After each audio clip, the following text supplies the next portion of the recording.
there's things in this county that are mainstays, like the wine industry. You got a lot of farm to table that's coming to new, a lot of farm to glass.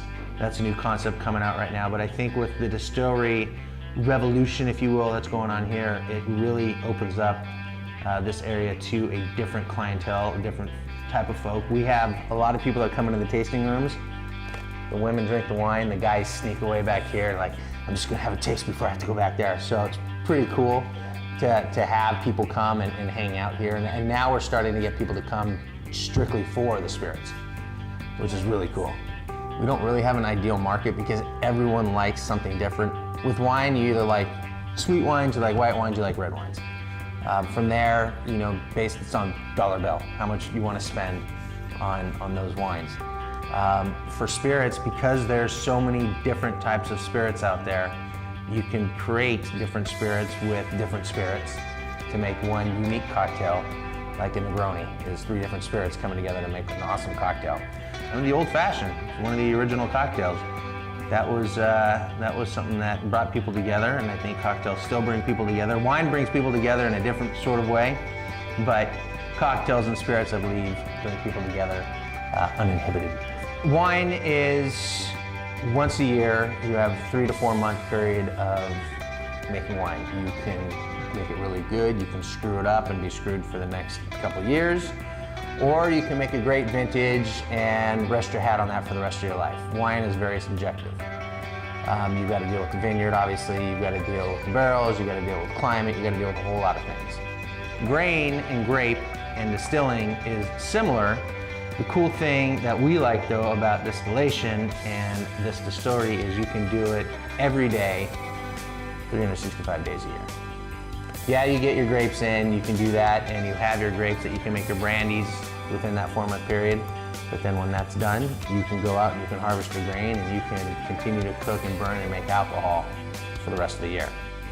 So wine's wine because you get Cabernet, you get a Cabernet. You get your Syrah, you get Syrah. You can make fun blends out of those, which is great. But with spirits, you can get the same Cabernet, the same Syrah. You can turn that into a brandy, and then you can throw it into a barrel. And then if you want to, you can throw some botanicals in there and botanicize it and make it something totally unique.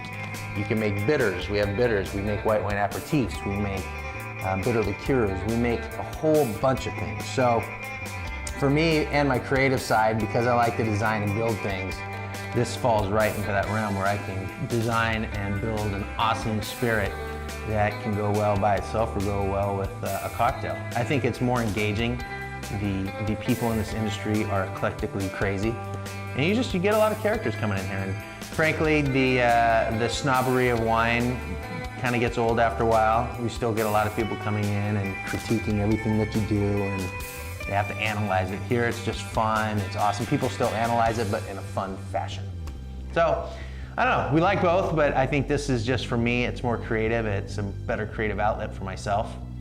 Same with Joe. And, you know, 20 years in the wine industry, it's time to change.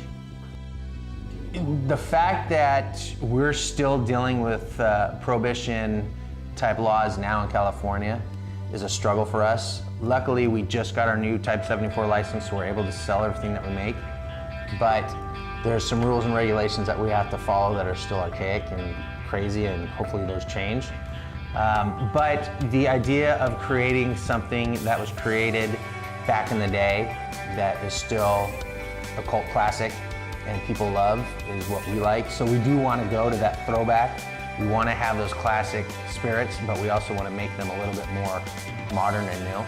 I think what we really want to do is make sure that we grow and we stay ahead of the game with new creations, and we're constantly coming up with new creations. Our lab upstairs has just vials of fun and new exciting spirits that we're doing.